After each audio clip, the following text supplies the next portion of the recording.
Hello, everyone. I'm Russell Ray with Oklahoma Career Tech, and welcome to the Oklahoma Career Tech podcast, where we discuss the many ways Career Tech is breaking down silos in education and giving students of all ages the skills they need to enter the workforce and make informed career choices. Our special guest today served 12 years in the Oklahoma House of Representatives, representing District 33. During her last 2 years in office, she served as Speaker Pro Tem. In February of this year, and we were so very happy for this, she was named Interim State Director of Oklahoma Career Tech. Dr. Lee Denny, thank you so much for making time today. Thank you so much for having me. I'm excited to be here. All right. Well, as I mentioned, you spent 12 years in the Oklahoma legislature. As a state lawmaker, you are a big supporter for education in general and specifically Oklahoma Career Tech.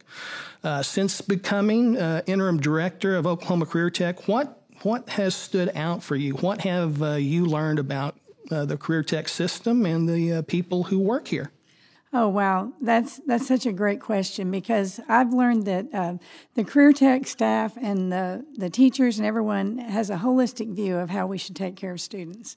Not only do they want to prepare them for the workforce, prepare them for jobs when they get on their way, but they also have an undergirding to help them with anything they need financially, anything they need as far as counseling goes, anything is maybe just the bare necessities of food, housing, and clothing. Yeah.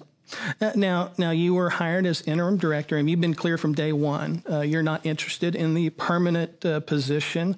As interim director, how do you see your role as interim director, and what is it exactly you want to achieve as interim? Oh, that's a great question. I've been asked that so many times by my friends. Why are you doing this? But actually, it's a unique opportunity to work with a state agency as they're coming out of COVID.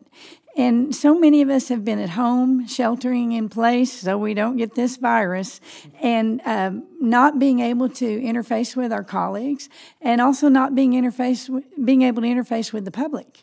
And so it's an opportunity to bring back the culture that Oklahoma Career Tech is known for, and try to get us working together again, try to get us talking face-to-face instead of through all those emails and Zoom calls that we've had so many of. And so I actually think that is my role, just to fill in a gap here while they search for a director. And I understand they're looking nationally, and I hope they find somebody that can give a new vision, a new innovation to what we already know is such a great agency, and our tech centers are doing wonderful work, but also give it some longevity. Well, as you know, interest in Career Tech training programs has grown tremendously over the years. Enrollments remain high. Career Tech programs are increasing in popularity nationwide. How would you describe, or how would you explain the increasing popularity and interest in Career Tech programs throughout the state? Well, for one thing, I think we also always have to work that it is Career Tech now and not VOTech. I still have people say, I tell them I'm the interim state director at Career Tech, and they go, oh, the VOTech system. So we're so much more. I think that was our legacy. The history of the facilities, of the agency is we did teach technical skills, but we do so much more. And we reach that student that K-12 just doesn't fit. And that student that wants to work with their hands, that student that wants maybe more advanced math, maybe engineering, that wants more high tech. Our schools are kind of hamstrung as far as they don't have a lot of the technology toys we have. And these students know what's at our Career Tech centers, and they want that experience. So that's one reason that the interest has stayed high. But also, I have to say, our instructors at our technical centers, they work hard with students. They form bonds. They actually become mentors to our students.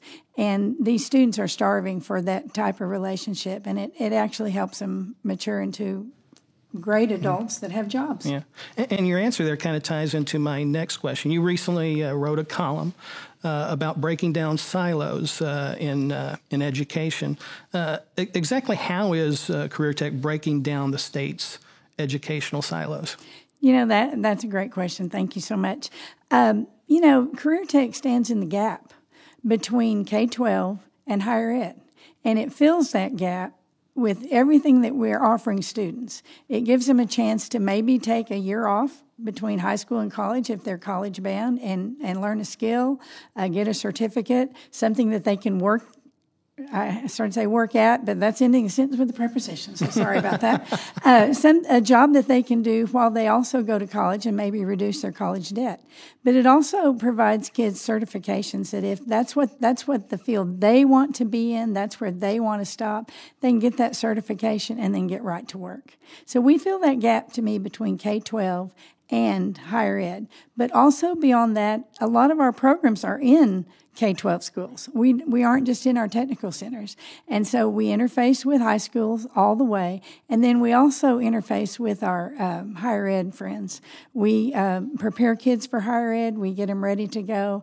And just a lot of our programs interface with higher ed. Breaking down silos, overcoming those barriers it's pretty much the tenet, the whole philosophy behind the career tech system. That's what we're, I think, designed to do. Exactly. That's what we're designed to do. And every year we make more partnerships. We have partnerships with industry. We have partnerships with adult basic learning. We get those individuals with either their GAD or their HiSET, and they have a high school equivalency exam under their belt, and then they're ready to go to work. And we interface with our skill centers. We can't forget that. Helping people who have served their time. They've paid their debt to society, but they need a way to make a living for their family. And we encourage those individuals to get in our programs just before they're released, and then they have a high-paying job that can support their family when they get out.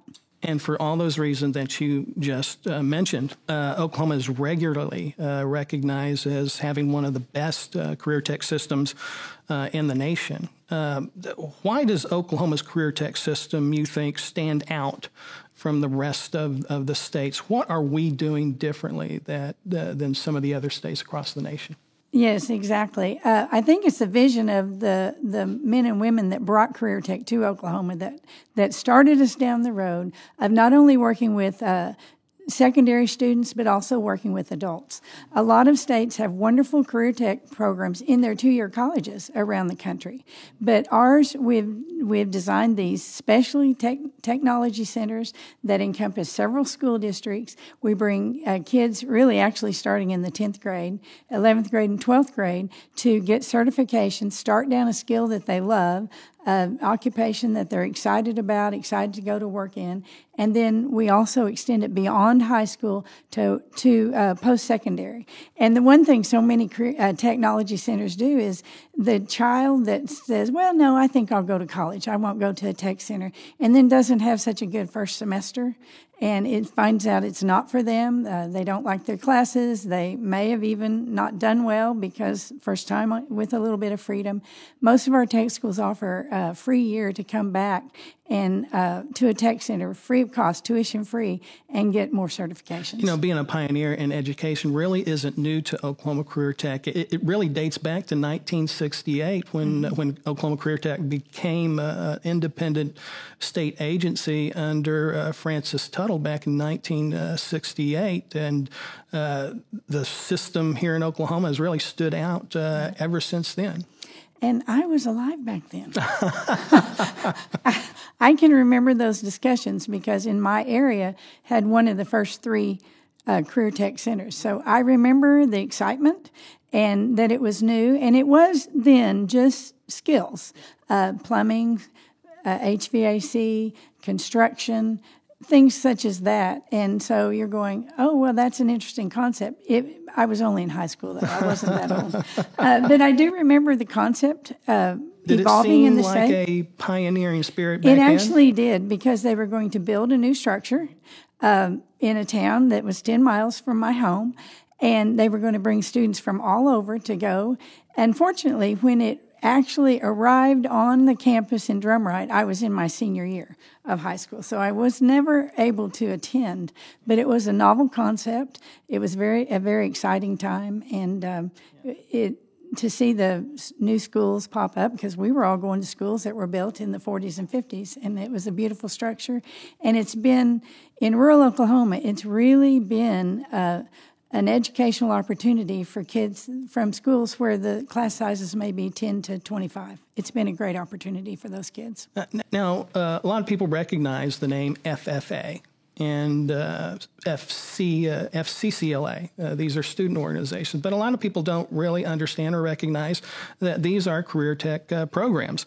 And here in Oklahoma, more than 92,000 Oklahoma students are members of the state's 7 career tech student organizations, FFA, DECA, FCCLA, BPA, and others. What do you think students get out from participating in CTSOs across the state?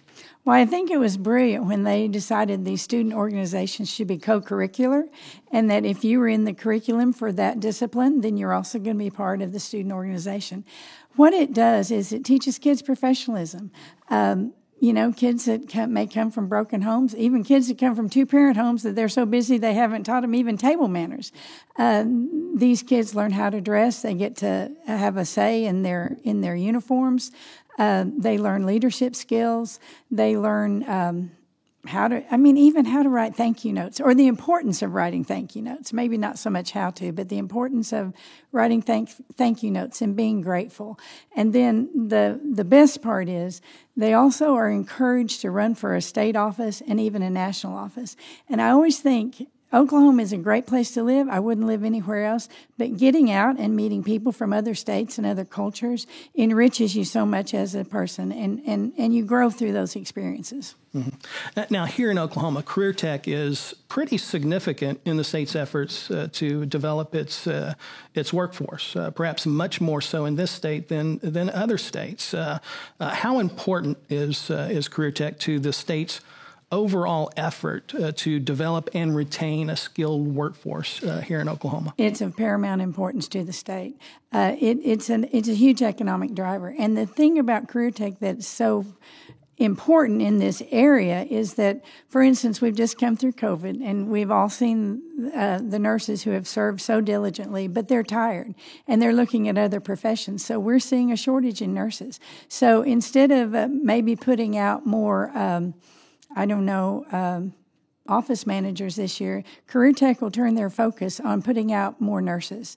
And we are the pipeline to so many health careers because we start these kids in high school. We pique their interest in our different high school programs, and then we're the pipeline for them to do more either in the tech centers as practical nursing, or they can go on to college and be a registered nurse or a BSN. Yeah, it really seems like career tech is in almost every discussion when it comes to developing, training a workforce here in the state, and in almost every discussion in recruiting companies to the state. And that's something you probably don't see in other states. Absolutely. Elsewhere. They want to know that we're in their area and that we're available for their workforce training if they bring workers in, or workers that they hire. They want to know that they have a place they can train those workers.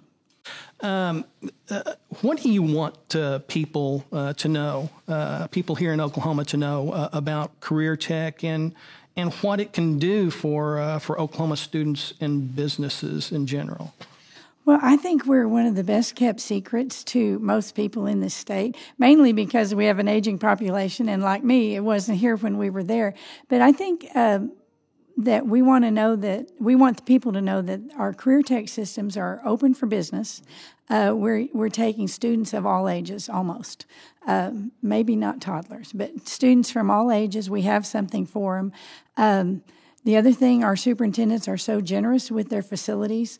Anytime you need a big meeting place or something, they offer their facilities. If you need workforce training, if you have someone in your organization that is really smart but needs a GED, we have adult basic learning that we can get them their GED. We can cover something for everyone in this state. Our short-term courses, which I personally love, so those are the ones I have taken in career tech. Safety training for all sorts of industries. Oil and gas and agriculture are our big economic drivers, and the safety training we do in both of those fields is so important for our workforce. If we don't have a vibrant workforce, and if we aren't able to diversify our economy, we're not going to succeed as a state. And so it's very important that we are a standalone educational institution, and it's very important that we stay that way. And I say that because of our facilities and a lot of things we do. I think we attract a lot of attention that people wonder how we're funded and stuff. But we're funded like every other school. We work off ad valorem and then funding from the state. And we're just a newer entity, and so that's why we might look a bit more shiny than other traditional schools. But we're here, and we have something for everyone. That's what I want people to know. And access what you have in your areas. Yeah. And that standalone part, that's what I think stands out as being special and unique about Oklahoma Career Tech. Absolutely. Well, Lee, thank you so much for your time today. I appreciate it. I've learned a lot. I think our listeners have learned a lot as well.